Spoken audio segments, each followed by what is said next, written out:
వచనం 12 నా వెనక చెప్పండి. దానికి ఇదే అందరూ చెప్పాలి. మీకు ఆనవాళ్ళు ఒక శిశువు పొత్తి గుడ్డలతో చుట్టబడి ఒక తొట్టిలో పండుకొని ఉండుట మీరు చూసేదనని వారితో చెప్పాను. ఆమేన్. తల వంచండి. ప్రభువైన యేసు, మీరందరూ కూడా ఒక చిన్న ప్రార్థన చేయండి నాతోటి. ప్రభువైన యేసు, సత్యస్వరూపైన పరిశుద్ధాత్మ, జీవము గల దేవ, నాతో మాట్లాడు. యేసుక్రీస్తు నామములో ప్రార్థిస్తున్నాము తండ్రి. ఆమేన్. దయచేసి అందరూ కూర్చోండి. రైట్, వాచ్లు ఉన్న టైం చూసుకోండి. దాదాపు 20 నిమిషాలతో కుప్పది. నిజానికి దేవుని కృప వలన మేము ఒక 3 రోజుల హైదరాబాద్ మీటింగ్స్లో దేవుని కృప వలన మేము వాడబడి ఈరోజు ఉదయం నిజానికి బ్రదర్స్ మాకు నిజానికి నిద్ర లేదని చెప్పవచ్చు. అయితే బ్రదర్ రవీంద్ర మాకున్న పరిచయాన్ని బట్టి బ్రదర్ ఖచ్చితంగా నీవు రావాలని చెప్పినప్పుడు మరి మాట తీయలేక మేము వచ్చేసాం. మరి ఇక్కడ ఉన్నటువంటి మ్యూజిక్, పిల్లల డ్యాన్స్ ఇవన్నీ మేము చూస్తుంటే నిజానికి మాకు నిద్ర వచ్చేసింది. ఇక అలసిపోయామా ఇప్పటికే. అయితే పిల్లలు చాలా ఉత్సాహంగా, నేనేమంటున్నానంటే ఇలాగ ఎందుకు ప్రతి నెల ఎందుకు చేయకూడదు? డిసెంబరేనా? జాతీయ నా ప్రతి మాట. మరి నేను ఒక మిషనరీ సేవకుండా వచ్చాను. ఈజీగా నన్ను పిలవరు అందరూను, అసలు నేనే వెళ్ళను కదా. కాబట్టి నేను ఏమంటానంటే ఇంత అద్భుతంగా చేశారే, ప్రతి నెల ఎందుకు చేయకూడదు? మనం ప్రభు మనకు పుట్టాడు కదా, ఎందుకు చేయకూడదు ఆర్భాటంగా ప్రతి నెల? తర్వాత చూస్తున్నప్పుడు డిసెంబర్కు ముందే ఇక బిజినెస్ పీపుల్ ప్రపంచవ్యాప్తముగా డిసెంబర్లోనే బాగా వినాలి మీరు, డిసెంబర్లోనే కోట్ల వ్యాపారము, డాలర్స్, పౌండ్స్, రూపీస్ బిజినెస్ జరుగుతూ ఉంది. ఏ మిగతా నెలలో ఎందుకు తగ్గుతుంది? క్రిస్మస్. ఇంకా జాతీయ వినాలి, డిసెంబర్లోనే టన్నుల గ్యాలన్స్ వైన్ అమ్మకం జరుగుతూ ఉంది. ఏ మిగతా నెలలో ఎందుకు తగ్గుతుందో? క్రిస్మస్. డిసెంబర్లోనే టన్నుల మీట్, మాంసం అమ్మకాలు జరిగితే మిగతా నెలలో ఎందుకు తగ్గుతుందో? అంటే యేసు జన్మించాడు. రైట్, ఎస్, ప్రభు జన్మించాడు కాబట్టి నేను మీ మధ్యకి వచ్చాను. లేదా నా పని వేరేగా ఉంటుంది. ఎస్, రక్షకుడు జన్మించాడు. రైట్. ప్రతి చోట ఆఫర్, క్రిస్మస్ ఆఫర్లు. ఏది చీఫ్ మినిస్టర్, ప్రైమ్ మినిస్టర్, వాళ్ళు ఎవరికి యేసుక్రీస్తు గురించి తెలియదు, బైబుల్ ఉందో లేదో వాళ్ళకి తెలియదు. వాళ్ళు కూడా చక్కగా చెప్తారు క్రిస్మస్ గ్రీటింగ్స్. డిసెంబర్లో ఎందుకు చెప్తారు? రైట్, ప్రభు జన్మించాడు. ఎస్. అయితే చక్కగా మీరు ప్రోగ్రామ్స్ చేశారు కాబట్టి ఈ తాళ్ళపూడన్నా చర్చ్, లేకపోతే బలిపోడ, అక్కడక్కడ కూడా 2 చోట్ల ఉన్నాయి. మీకు నేను ఒక చిన్న ప్రశ్న వేస్తున్నాను. అవి మీరు చెప్పేస్తే మీకు నేను అమెజాన్లో బుక్ చేసినటువంటి గిఫ్ట్స్ మీకు వచ్చేస్తాయి.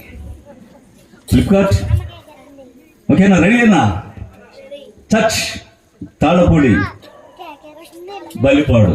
ఎందుకు అన్న సైలస్ అన్న, ప్రజెంట్ నీకే గిఫ్ట్ అమెజాన్ నుంచి బుక్ చేస్తాను. రావాలి. ప్రశ్న ఏమిటన్నట్లయితే బాగా పిల్లలు ఉన్నారు, మా వాడు అమెజాన్లోనే ఉన్నాడు, బుక్ చేస్తాను. ఆన్సర్ చెప్పాలి కరెక్ట్గా. జన్మదినోత్సవంలో బర్త్డే బాగా వినాలి మీరు. నేను చెప్పేసాను కదా, మళ్ళీ వాచ్లు కూడా చూసుకుని 6 గంటల్లో ముగించేస్తున్నాను. జన్మదినములు బైబిల్లో ఎంతమంది చేసుకున్నారు బర్త్డే సెలబ్రేషన్స్? చెప్పాలి. డాడీకి కాల్ చేయాలా? రైట్. అయితే అమెజాన్ గిఫ్ట్ లేదు మీకు. రైట్. ఇప్పుడు ఇలా చూద్దాం. మీరు చక్కని భోజనాలు ఉన్నాయి, ఇంట్రెస్ట్గా ఉండాలి. మీకు కొంచెం సరదా చెప్తున్నాను, ఎందుకంటే నాకు ఆల్రెడీ నిద్ర వచ్చేస్తుంది ఇక్కడ. రెండోది ఏమిటన్నట్లయితే అందరికీ చక్కగా బ్రదర్స్ చక్కగా పాడారు, పిల్లలు ఉత్సాహంగా చేశారు కాబట్టి మరొకటి చెప్తున్నాను.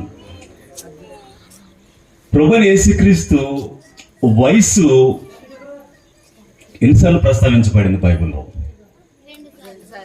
2 సార్లు. ఓకే, మొదటిసారి ఎంత? Very good. అమ్మాయి పేరు చెప్పమ్మా. శ్రీవల్లి. రెండోసారి ఏమిటి? అందరూ చప్పట్లు కొట్టండి. Praise the lord. ఏం చదువుతున్నావు? ఎంఎల్టీ. నువ్వు చూస్తే 9th 10th క్లాస్ అనుకుంటున్నాను నేను. Very good. అలా పేరు రాసుకోండి. పేరేటమ్మా? శ్రీవల్లి. నీ గిఫ్ట్ వస్తుంది. తాల్పూడేనా? తాల్పూడి సంఘం. రైట్. ఒక అమ్మాయి పాస్ అయింది మీ చర్చలు ఇప్పటికే. అయితే బర్త్డేలు ఎన్ని సెలబ్రేట్ చేశారు అన్నట్లయితే 2 సార్లు రాయబడింది. ఆదికాండము 40వ అధ్యాయము 20వ వచనం జరుపుకున్నది ఫారో చక్రవర్తి. రైట్. రెండవది అయితే ఆ బర్త్డే సెలబ్రేట్స్, ఇది బర్త్డే జరుపుకున్నప్పుడు కూడా అతను ఒక వ్యక్తిని ఉరి తీయించాడు, రొట్టెలు అతను చేసే వ్యక్తిని. రెండవది మత్తయి సువార్త 14వ అధ్యాయము 6వ వచనంలో హేరోదు బర్త్డే సెలబ్రేట్ చేశాడు. అక్కడ బాప్తిస్మిచ్చి యోహాన్ని శిరచ్ఛేదనం చేయించాడు. ఇది మినహాయిస్తే యూదులు కానీ తర్వాత చెప్పాలి ఇశ్రాయేల్ రాజులు కానీ ఎక్కడ జరిపినట్టు లేవు. రైట్. ప్రభువైన యేసుక్రీస్తు గురించి 2 సార్లు లూకా చాలా చక్కగా వ్రాశాడు. 2వ అధ్యాయం చదవండి. ఎక్కడ జన్మించాడో ఒక శిశువు, నేను చదివింది మీకు ఇదే ఆన్వాల్, a sign for you has given. చెప్పబడింది ఏమిటన్నట్లయితే శిశువు పశువుల తొట్టులో స్వాడ్లింగ్, గుడ్డలతోటి చుట్టుపడ్డాడు. అంటే అర్థం ఏమిటన్నట్లయితే ఆ కాలంలో బ్లాంకెట్స్, దుప్పలతోటి చుడతారు. ఇంకా కొంచెం ఆస్తులు ఉన్న వాళ్ళు, రాజులు సనపునార వస్త్రంలో ఫైన్ లెనిన్ క్లాత్ తోటి చుడతారు. కానీ మేంచర్లో పశువుల తొట్టులో ఉన్నటువంటి ఈ శిశువు ఎవరు? అసలు ఎవరు? గుడ్డలతోటి పీలికలు చించి, బహుశా చీరలు కూడా వాళ్ళకి లేవు. ఇండియన్స్ కట్టుకుంటారు చీరలు. వచ్చిన మేరీ డ్రెస్సులు, చీరలు కాదు, ఏవో టవల్స్, రుమాళ్ళు ఉన్నావా అవి చింపుకుని చుట్టూ ఎందుకు చూడతారు అన్నట్లయితే స్వాడ్లింగ్, బిడ్డ కదిలిపోకుండా, కాళ్ళు చేతులు పోకుండా చక్కగా చుడతారు అనమాట. అలా చుట్టారు 2 దంపతులు. ఈ రోజు మనం సెలబ్రేట్ చేసి గంతులు వేస్తున్నాం. వాళ్ళకి అలా లేదు. దిక్కులేని కుటుంబం, ఏ హెల్ప్ లేదు. రిజెక్ట్ చేశారు, తృణీకరించారు. వాళ్ళు ఎవరు ఇష్టపడలేదు. ఆ మేంచర్ లో ఉన్నటువంటి ఈ శిశువు మెజెస్టిక్ కింగ్. మేంచర్ పశువుల తొట్టు నుండి పరలోకపు సింహాసనం మెజెస్టిక్ కింగ్ గా ఈ శిశువే ఎలా ఎదిగాడు అసలు? Everyone rejected him. అందరూ తృణీకరించేశారు. ఇప్పుడు ఈ క్రిస్మస్ గంతులు చూస్తుంటే నాకు కన్నీళ్ళు వచ్చినాయి. ఆ రోజు అలా లేదే. రిజెక్టెడ్, ఎవరు ఇష్టపడలేదు వాళ్ళని. అయితే పశువుల కాపరులకి ఎందుకు తెలియబడింది? యెరూషలేము ఎందుకు కలవరబడింది? వీళ్ళకి ఎందుకు తెలిసింది? రైట్. వాళ్ళు రాత్రిపూట ఏం చేస్తున్నారు చెప్పాలన్నా? సైలస్. ఏమండి మీ తాల్పుళ్ళు ఎవరన్నా రాత్రిపూట గొర్రెలు ఆవుల్ని కాస్తారా? పగలా చలి కాస్తారా? బైబిల్ చదవట్లేదా? అది చూపించండి. 1,00,000 రూపాయలు బహుమానం ఇస్తాను. చలి కాస్తున్నారని బైబిల్లో చూపించండి. మందను కాయచుండగా. రైట్. బాగా వినాలండి. మెలకుగా ఉన్నవాళ్ళకి భోజనం అనా చూడొకసారి. మెలకుగా ఉన్నవాళ్ళకే భోజనం. ఓకే, వినండి. ఇప్పుడు వినండి, ఇంట్రెస్ట్గా చెప్తున్నాను. రాత్రిపూట వాళ్ళు మందను, ఒక విషయం తెలుసా మీకు? ఇవన్నీ చేశారు కాబట్టి, ఇవన్నీ జరుగుతున్నాయి కాబట్టి, ఎందుకు మీరు కష్టపడి పిల్లలకి ఇంత ప్రోగ్రామ్స్ నేర్పారు? అంతకుముందు క్రిస్మస్ ఇవి చేస్తున్నారు, చూశారు మీరు. ఓకే, అంతకుముందు చూశారు. తర్వాత ఇవి చూసి మరొకడు మరి గ్రాండ్ గా చేయాలి, మరొకళ్ళు ఇలా జరుగుతున్నాయి. ఇవన్నీ నిజమే జరుగుతూ ఉన్నాయి. అయితే బిబ్లికల్ ప్రాఫెసీ అండ్ మెసేజ్ అసలు ఏమిటి? అసలు ఇదేనా మెసేజ్ మనం ఇస్తున్నాం చుట్టూ ఉన్న వాళ్ళకి? అని చూస్తే వాళ్ళు మందును కాసుకుంటున్నారు కదా, కాబట్టి వాళ్ళ దగ్గరికే ఎందుకు గబ్రియేలు పరలోకపు సైన్యం వచ్చి ఎందుకు ఇచ్చాడు ఇన్ఫర్మేషన్? వాళ్ళు ఏం చేస్తారంటే నిజానికి అక్కడ మందలు పిల్లల్ని పెడుతున్నాయి. శీతాకాలము డిసెంబర్ అసలు వాళ్ళు మందుని అసలు బయట తీసుకురారు, ఇళ్ళ దగ్గర ఉంటారు. అవి పెడుతున్నాయి కాబట్టి మగవాటిని వేరు చేస్తున్నారు. డిఫెక్ట్ లేనిది పస్కాపల్లికి ఉపయోగపడే వాటిని పక్కకి తీస్తూ ఉన్నప్పుడు గబ్రియేలు ప్రత్యక్షమై, ఏ గొర్రెలు కాపరులారా, మీరు గొర్రె పిల్లల్ని వెతుకుతున్నారు కదా పస్కాపల్లికి, గొర్రె పిల్లల్ని, ఇదిగో దేవుని గొర్రె పిల్ల బెత్లెహేంలో జన్మించాడు. రైట్? మీరు గొర్రె పిల్లల్ని వెతుకుతున్నారు. పరలోకపు గొర్రె పిల్ల బెత్లెహేంలో ఉన్నాడు, వెళ్ళి చూడండి. వాడు గొర్రె పిల్లల్ని వెతుకుతున్నారు కాబట్టి, అప్పుడు ఈనతున్నాయి కాబట్టి సీజన్ ఆవిడకి ప్రత్యక్షమయ్యాడు. మరి జ్ఞానులకి ఎందుకు ప్రత్యక్షమయ్యాడు? రైట్? గొర్రెల కాపురం వెళ్ళారు. వెళ్ళి ఏం చేశారో తెలుసా మీకు? తిరిగి వస్తా విన్న సంగతులు ప్రచురము చేసిరి. They have proclaimed what they had. ఏం విన్నారో వాటిని ప్రచురం చేశారు. రైట్? ఇప్పుడు మనం ఏం మెసేజ్ ఇచ్చాం, ఏం ప్రచురం చేస్తున్నాం? అది ఒకటి ప్రశ్న. రెండోది, జ్ఞానులు ఎదురు అంటున్నాం కదా, వెళ్ళిన తర్వాత మనం చూస్తే అక్కడ వచ్చిన మీరు చూడండి, అది ఏమిటన్నట్లేదు, తర్వాత మీరు చదవండి. అది మత్తయి సువార్త 2:12, తర్వాత లోక 2:17 వాళ్ళు ప్రచురం చేసి. రెండవది, ఈ ప్రభుని కలుసుకున్న వాళ్ళు మరి యొక్క మార్గం గుండా తిరిగి వెళ్ళిరి. Another route and another road. Christian అయితే నీ ప్రవర్తన గురించి ఏం చెప్పుకుంటున్నారు? నీ ఊర్లో, నీ ఇంటిలో నీ గురించి. చర్చ్ వెళుతూ ఉన్న మనము ఆల్రెడీ మీకు చెప్పాను, డిసెంబర్లోనే వైన్, డిసెంబర్లోనే మీట్, ఎందుకు పెద్ద వ్యాపారం జరుగుతూ ఉంది. క్రిస్మస్ కాబట్టి తాగిపడి ఉంటున్నాం. సెలబ్రేషన్, ప్రభు బల ఆరాధన లేదు. ఇవి చూస్తూ ఉన్నప్పుడు దేవుని బిడ్డలారా, ఒకటి మనం నేర్చుకోవాలి. ఒక చిన్న విషయం నేను చెప్పి నేను ముగించేస్తున్నాను. ఫిలిప్పీయులకు రాసిన పత్రిక 2:20 భయముతోనూ వణుకుతోనూ మీ సొంత రక్షణను కొనసాగించడి. రైట్? ఇప్పుడు చూద్దాం. చాలా చాలా చాలా సంవత్సరముల క్రితం తండ్రి మరియు బాగా నేను కథ చెప్తున్నాను మీకు ఇంట్రెస్ట్గా. ఇప్పుడు దాకా అలసిపోయారు కదా పిల్లలు, ఒక కథ చెప్తున్నాను వినండి, స్టోరీ. తండ్రి కుమారుడు ఒక చెరసాల్లో కఠినమైనటువంటి ప్రిజన్లో పెట్టారు వాళ్ళని. కఠినమైన prison, no way to escape, చనిపోతారు. కాబట్టి తండ్రిని చూస్తున్నాడు, కొడుకుని కాపాడుకోవాలి అంటే ఇది చాలా ఎత్తైనవి కాబట్టి పైకి ఎగిరి వెళితే కానీ పక్షి రెక్కలు కావాలి, లేదంటే ఇక్కడే ఉండిపోతాం. కాబట్టి ఆ తండ్రి అక్కడ ఉన్నటువంటి ఏకలను, రెక్కలు ఏకలు పడిపోయి ఉన్నాయి పెద్ద పెద్దవి, వాటన్నిటిని తీసి మైనంతో వాటన్నిటిని రెక్కలుగా 2 జతలు తీశాడు. తనకి తన కుమారుడికి వింగ్స్ పెద్దవి చేశాడు అన్నమాట. చేసి కుమారుడికి కట్టేశాడు, తన కట్టుకున్నాడు. అప్పుడు అనిపించాడు, ఇలా ఈ గోడ మీద మనం జాతి ఎక్కి ఎగిరి వెళ్ళిపోతున్నాం, పక్కన ఒక ఐలాండ్ ఉంది, రక్షించుకోవాలి, మనం కాపాడుకుంటున్నాం. అక్కడ రీచ్ అవ్వాలంటే, బాగా వినాలి మీరు, రీచ్ అవ్వాలంటే ఇక్కడి నుంచి నీవు ఎగురుతూ ఉన్నప్పుడు బాగా పైకి వెళ్ళిపోకూడదు, మైలు కరిగిపోద్ది సూర్యరశ్మికి. రైట్? హీట్ మెల్ట్ అయిపోతాయి. ఎగురుతూ ఉన్నప్పుడు లో కిందకి వెళ్ళిపోకూడదు, బాగా సముద్రపు నీళ్లు అలలు తడిపేసి రెక్కలు ఏకలు ముంచేస్తాయి. కాబట్టి భయముతో వణుకుతో, with fear and trembling fly in a better distance. పైకి వెళ్ళిపోకూడదు, చెప్పలే, కిందకి రాకూడదు, భయంతో కిందకి రాకూడదు, ఉత్సాహంతో ఏదో సంబరం అని అలాగే వెళ్ళిపోతే కరిగిపోతాయి. కాబట్టి నన్ను చూసి ఫాలో అవుతూ వెళ్ళని చెప్పాడు. రైట్? తండ్రి దూకేశాడు, ఎగురుతున్నాడు, ఖచ్చితంగా భయంతో వణుకుతూ అలాగే వెళ్తున్నాడు అనమాట. ఖచ్చితంగా సూర్యుడికి పైకి వెళ్ళడం, కిందికి రావడం లేదు, లెవెల్ డిస్టెన్స్ బ్యాలెన్స్ చేసుకుని వెళ్ళిపోతున్నాడు.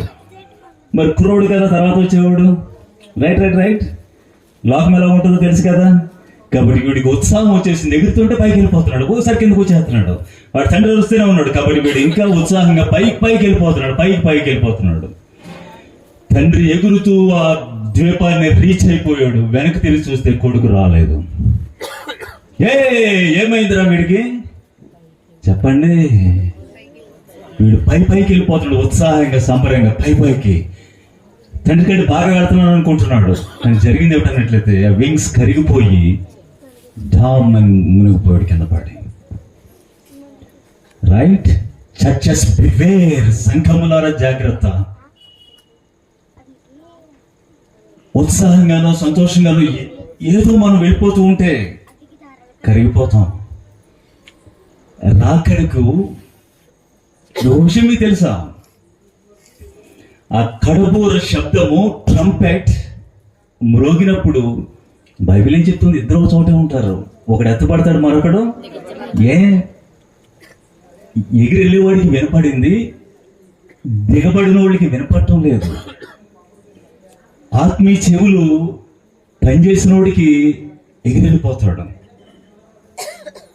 తెలుసా మీకు? మనం ఇంట్లో ఉన్నప్పుడు, ప్రయాణంలో ఉన్నప్పుడు, మొబైల్ ఎంత జనంలో, ఎంత అల్లరిలో ఉన్నప్పుడు కూడా అది రింగ్ అయితే ఖచ్చితంగా నువ్వు తీసి మాట్లాడతావు. నీకు ఆ సెన్సెస్ పనిచేస్తున్నాయి, నీ ఆ రింగ్ సౌండ్ అవన్నీ కూడా కరెక్ట్గా ఉన్నాయి. కొంతమందికి వినపడటం లేదు, ఒకవేళ డెఫ్ చెవుడు అనుకుందాం. కాబట్టి కడబోరు వినగలిగే జాగ్రత్త, భయంతో వణుకుతూ ఉండాలి. ప్రభువైన యేసుక్రీస్తు ఆ మెయిన్ చైర్లో ఉన్న బిడ్డ దగ్గరకు వచ్చిన వాళ్ళు ఆ బిడ్డకి ఏం పేరు పెట్టారు చెప్పండి? ఆ శిశువుకి ఆ రోజున యెషయా ప్రవక్త ఏం చెప్పాడు ఆయన గురించి? ఈయన బలవంతుడైన దేవుడు. అందరూ రిజెక్ట్ చేస్తే మైటీ గాడ్ అని చెప్పాడు. ఆ శిశువు అలా ఉన్నాడు, గుడ్డలు చుట్టి అలా పెడితే ఆయన ఏమై ఉన్నాడు? ఆయన ఇటర్నల్ ఫాదర్, నిత్యుడగు దేవుడు, తండ్రి. ఏమై ఉన్నాడు? ఇలాంటి శిశువు తర్వాత వచ్చి ఆ జ్ఞానులు ఏం పట్టుకొచ్చారు చెప్పండి? బంగారము, పోళము, సాంబ్రాణి. బంగారము ఏ కింగ్, రాజు అని అర్థం. వాళ్ళకి పట్టుకెళ్తారు. ప్లాస్టిక్ బొమ్మలు కదా మనం పట్టుకెళ్ళేది, అది కాదు. అక్కడ బోళము, మిర్. అసలు పిల్లల దగ్గరికి తీసుకెళ్ళకూడదు. చచ్చిన బాడీస్ ని సమాధిలో పెట్టే వాటిని భద్రం చేయడానికి బోళం ఉపయోగిస్తారు. మిర్ అది అక్కడ తీసుకెళ్లారు. కారణం ఏమిటి? ఈ శిశువు ఎదుగుతూ ఉండదు. ఈ శిశువు ఏమవుతాడు? నీ బిడ్డ ఎదుగుతూ ఉండగా ఒక డాక్టర్, ఇంజనీర్ అవ్వాలనుకుంటున్నావు, కానీ వాడు బడా యాక్టర్ అవ్వబోతున్నాడు. నువ్వు అనుకున్నట్టుగా కాదు. వదిలేస్తున్నావు కాబట్టి గాలి పెంచుతుంది, గాలి మేస్తున్నాం బయట. ఇది చూస్తున్నప్పుడు సాంబ్రాణి, ఫ్రాంకిన్సెన్స్, హై ప్రీస్ట్, ప్రధాన యాజకుడి బిడ్డ. కాబట్టి ఈ మెయిన్ చైర్లో ఉన్నవాడు క్రమంగా చూస్తే 12 ఏళ్ళకి తండ్రి పని మీద ఉన్నాడు. 30 ఏళ్ళకి సరిగ్గా బోధించడానికి ప్రారంభించాడు. 33.5 ఏళ్ళకి జస్ట్ 3.5 ఏళ్ళే పనిచేశాడు. ఏమైంది? యెరూషలేము అంతా చూడండి, పుట్టినప్పుడు రిజెక్ట్ చేశారు, సిలువ వేయడానికి కూడా రిజెక్ట్ చేశారు. ఈ రోజున చక్కని బట్టలు వేసుకుని వెళ్తూ ఉన్నాం. ఆ రోజు నేరస్తులకి బట్టలు లేకుండా చేస్తారు, తెలుసా మీకు? ఆలోచించడం లేదు మనం. సంబరాల్లో హేనముగా, మిక్కిలి చాలా హీనంగా అవమానపరిచి, భూమి మీద ఒక మనిషి అవమానపరచబడ్డాడు. ఎక్కువగా అనట్లేదు, ప్రభువుని యేసుక్రీస్తే తృణీకరించబడ్డాడు, కొట్టుపడ్డాడు, ఆకలితోటి ఆయన అలమటించాడు. దాహం అని అడిగాడంటే ఆ శిశువే, ఆయనే. ఆలోచించడం లేదు మనం. చివరికి ఏమైంది? సమ చేశారు, ఆ ముద్ర వేసేసారు, ఇక అంతే అయిపోయింది అనుకున్నారు. అప్పుడు బిగిన్ అయింది రిజరెక్షన్, పునరుత్థానం. తిరిగి లేచాడు. ఈ మేంజర్ లో ఉన్నవాడు ఇప్పుడు మెజెస్టిక్ కింగ్ ఇన్ హెవెన్, తండ్రి కుడి పార్శ్వమున కూర్చున్నాడు. అయితే నేటి సంఘాల్లో కొన్ని సో కాల్డ్ ప్రత్యేకమైన చర్చెస్ మార్చి ఏప్రిల్లో సమాధుల తొట్లు పెట్టేస్తున్నారు ఈ శిష్యుని. ప్రతి సంవత్సరం కూడా ఈ డిసెంబర్లో ఉయ్యాల తొట్లు పెడుతున్నారు వాళ్ళు. హే సైలెన్స్. కొన్ని చర్చెస్ మార్చి ఏప్రిల్లో సిలువ పాటలు మాత్రమే, డిసెంబర్లో ఇమ్మానుయేలు అప్పుడేనంట. ఇది అపోస్తులు చేయలేదే. మనం బైబిల్ చదవటం లేదు. ఇక అందరూ పెట్టున్నారు, నేను నామే చెప్పేస్తున్నాను. కాబట్టి బైబిల్ చదవడానికి, బైబిల్ పరిశోధించడానికి రవీంద్ర చర్చ్ దగ్గర రండి, ఓకేనా? బైబిల్ చదవడానికి, పరిశోధించడానికి బ్రదర్కి నేను అందుబాటులో ఉంటాను. ఇప్పుడు కేక్ కట్ చేశారు కదా, ప్రభు బల్ల ఆరాధన చేయడానికి కూడా ఆయన దగ్గరికి నేను వస్తాను. ఏ పాస్టర్, నన్ను ఒక వ్యక్తి విధంగా అడిగారు, కొబ్బరికాయ కొడతావా నువ్వు ఎలా రాయని? అందరూ కొట్టేస్తున్నారు కొబ్బరికాయలు. కొబ్బరికాయ కొడతావు పాస్టర్? ఏం చెప్పాలి ప్రభు, ఇదేంటి నేను హిందువులు కాదు, కొబ్బరికాయ కొడతాం ఏంటి? అప్పుడు నాకు పరిశుద్ధాత్మ ఆలోచన కర్త. ఎవరు చెప్పండి? ఆలోచన చెప్తాడా లేదా పరిశుద్ధాత్మ? అప్పుడు నేను చెప్పాను, నేను కొబ్బరికాయ నా దేవుడి దగ్గర ఎప్పుడూ కొట్టేశాను రక్షణ పొందినప్పుడు, మళ్ళీ ఈ కొబ్బరికాయ కొట్టను. నేను హృదయం పగలగొట్టుకున్నాను కాబట్టి అది నేను కొట్టను. అర్థమైందా లేదా మీకు? ఆల్రెడీ పగలగొట్టేసాం కఠినమైన హృదయాన్ని, కాబట్టి వాళ్ళకి అది తెలియదు కాబట్టి కాగితం ఆగిపోయారు, మేము హృదయం కొట్టుకున్నాం. రైతులా లాంతర్లు దీపాలు వెలిగించడం దీపావళి పాపం వాళ్ళకి తెలియలేదు. నిజమైన వెలుగు మనకు వచ్చేసింది కాబట్టి యేసుక్రీస్తుని మోస్తున్నాం. రైతులా నో టార్చ్ లైట్ తో మన పని లేదు, ట్రూ లైట్ వచ్చేసింది లోపలికి. వాళ్ళకి తెలియదు, దీపావళి దగ్గర ఆగిపోయారు. సోదరులు, హిందూ సోదరులు, సైలెన్స్. చూడండి ఇలా ఒక్కొక్కటి తీసుకున్నప్పుడు ట్రూ లైట్ మనం తీసుకురావాలి. ప్రేమ దేని పెట్టారా, నేను ముగించడానికి ముందు ఇంకా చెప్తున్నాను కదా, రాజు పుట్టాడని చెప్తున్నాను కదా. ప్రభువైన యేసుక్రీస్తును ఇదే శిశువు 33.5 ఏళ్ళకి వచ్చేసరికి పిలాతు దగ్గర నిలబెట్టారు. అందరూ వేడిగా ఎందుకో చూస్తున్నారు, ఈయన కొట్టినా ఇలాగ ఎవరిని కొట్టడే, ఏమంటే మౌనంగా ఉంటాడు, ఎవరు ఈ నజరేయుడు. అప్పటికి ఈయన ఒక వింతగా ఉన్నాడు.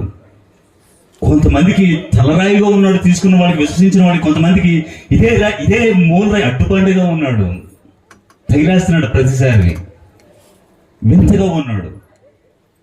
కాబట్టి ఈయన ఎవరు అసలు నోరు తెరిచి మాట్లాడే ఎవరు అని ఇక పిలాతు ఇక మాటలు అనేసి నువ్వు రాజువా అని అడిగాడు. అప్పుడు చెప్పాడు, ఎస్ ఐ యామ్ కింగ్, రాజునే. రైట్. ఇప్పుడు తర్వాత మళ్ళీ పిలాతు అడిగాడు, ఏమిటి అసలు నువ్వు ఎందుకు వచ్చావు? అప్పుడు చెప్తున్నాడు, ఈ శిశువు అసలు ఎందుకు పుట్టాడో ఆ శిశువుని అడగాలి. మనం పుట్టాడు కాబట్టి చక్కగా మనం సంతోషంగా నాట్యాలు చేస్తున్నాం. అయితే శిశువుని అడిగితే నేను ఎందుకు పుట్టాను, ఏం చెప్తున్నాడు తెలుసా మీకు? సత్యమును గూర్చి సాక్ష్యం ఇవ్వటానికి నేను పుట్టాను, అందుకోసం ఈ లోకానికి వచ్చేసాను. అప్పుడు పిలాతు వెంటనే అడిగాడు, సత్యం అనగా ఏంటి? ప్రభు ఇలా చూసాడు అతని వైపు. ప్రైజ్ ది లార్డ్, అందరూ చప్పట్లు కొట్టండి. అదే answer. Who is truth? Jesus Christ himself. ఆయనే. పిలాతు అడిగాడు, ఏ సత్యం అనగా ఏంటని చూస్తున్నాడు. ఇలాగా ఏ సప్పుడు దాకిలో ఉన్నవాడు ఈ దెబ్బలతోటి రక్తంతో కారుతున్నాడు. ఒకసారి తలలా ఎత్తి చూశాడు. ఆమేన్, హీ ఇస్ ట్రూత్. అంతే ఆన్సర్. సత్యం. బైబిల్ మనం చదవడం లేదు. హే పలానా చోట మంచి ప్రోగ్రామ్ చేశారా, ఏ మ్యూజిక్ పెడదాం అన్నా. నేను ఇక్కడ జనరల్ చర్చెస్ గురించి చెప్తున్నాను. జనరల్ చర్చెస్ సైలెన్స్ గారు, జనరల్ చర్చెస్ సంగపతి గారు, ఇక్కడ ఎలాంటి మ్యూజిక్ పెట్టారు కదా, ఇంకేం పెట్టాలి, ఎలాంటి గాయకుని తీసుకురావాలి. కాబట్టి నేను కూడా ఒక మ్యూజిక్ చేయడానికి, ఒక ఆల్బమ్ పాడడానికి ఎవరితో పాడించాలని చెప్పి నేను ఘంటసాలకి ఫోన్ నెంబర్ కోసం తిరుగుతున్నాను. Ghantasala phone number. ఘంటసాల ఉన్నాడు తిరుపతి కొండ మీద, దిగుతూ రావట్లేదు మెట్లు, ఆ ఫోన్ కలవలేదు. తర్వాత మహమ్మద్ రఫీ, ఆ ఫోన్ నెంబర్ కోసం తిరుగుతున్నాను. ఈ లోపల ఆల్బమ్స్ లేట్ అయిపోతా ఉంది, ఆ డేట్కి మేము రిలీజ్ చేసేయాలి. కాబట్టి ప్రభు ఏం చెప్పాడు అన్నట్లయితే, ఏ ఇంకా రికార్డ్ చేయలేదురా, స్టూడియోకి వెళ్ళి రిలీజ్ చేయాలి కదా అని చెప్పాడు. ప్రభు గాయకులు దొరకట్లేదు, పాడేవాళ్ళు అని చెప్పాడు. అన్నాను నేను, రే భయభక్తులు ఉన్నవాడిని ఒక క్రిస్టియన్ తీసుకొచ్చి పాడించరా, నేను పరలోకంలోకి వినపడద్దా పాట అని చెప్పాడు. Praise the Lord. భయభక్తులు, నాకు భయపడేవాడు పాడితే చాలరా, మేము వింటాం, వాడితో పాడిచ్చేసాం. Praise the Lord. మా ఆర్కెస్ట్రా మా పాటకి మ్యూజిక్ కొడతారా అండి? రైట్. అందులో లేచి నిలబడదాం. ఇక నేను ఇంకా భోజనానికి మనం వెళ్ళిపోతున్నాం. ఒక చిన్న చరణం భయభక్తులతో పాటు ఎలా ఉంటుందో మనం చూద్దాం. యుగములన్నీ పాలింతువు నీవే మహారాజా, తరములన్నీ కొలుచును నిన్నే మహిమరాజా, యేసు రాజా స్తోత్రం. అందరూ పడాలి. నీ రాజ్యమే చిరంతం, క్రీస్తు రాజా స్తోత్రం. అందరూ ఉత్సాహంగా, ఆ స్తోత్రమే అనంతం. హల్లెలూయా హల్లెలూయా హోసన్నా, హల్లెలూయా హల్లెలూయా మరణాథా. అందరూ హల్లెలూయా హల్లెలూయా హోసన్నా, హల్లెలూయా హల్లెలూయా మరణాథా. యుగములన్నీ పాలింతువు నీవే మహారాజా,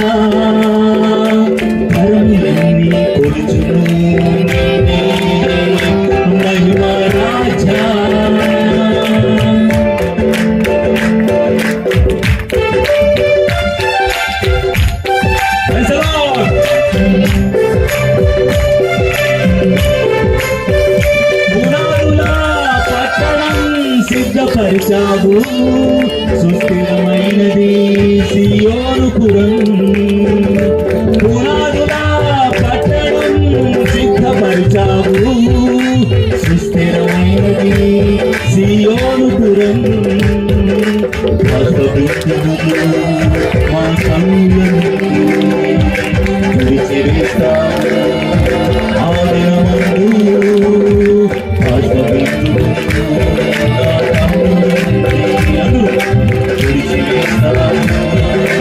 ఆదినమందు యేసు రాజా స్తోత్రం. ఈ రాజ్యమే చిరంతరం. క్రీస్తు రాజా స్తోత్రం. ఆ స్తోత్రమే చిరంతరం.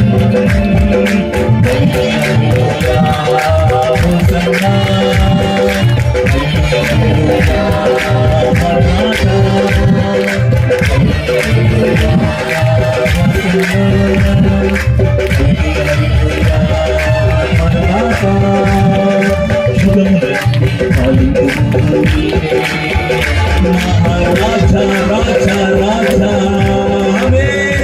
రాజా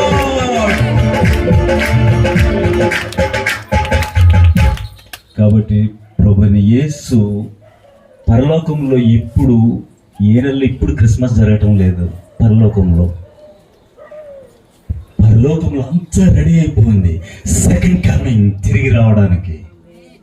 అది మెసేజ్ రెడీ అయిపోయింది. పరలోకం ఎప్పుడు వస్తాడు? మీకు విషయం తెలుసా? ఫస్ట్ కమింగ్ లో శిశువు పుట్టినప్పుడు అప్పుడు ఏం జరుగుతుంది సర్వలోకానికి? చెప్పాలి, అవునా కదా? నిజమేనా? ప్రజా సంఖ్య జరుగుతుంది కదా, రైట్. ఇప్పుడు మనం ఉండగా ఎందుకు మనకు ఆధార్ కార్డు ఇచ్చాడు? మీ కార్డు అని నంబర్ ఇచ్చాడా? చెప్పాలండి, సైలెన్స్. నంబర్ ఇచ్చాడు. ఓహో, నువ్వు గిఫ్ట్ ఉందా?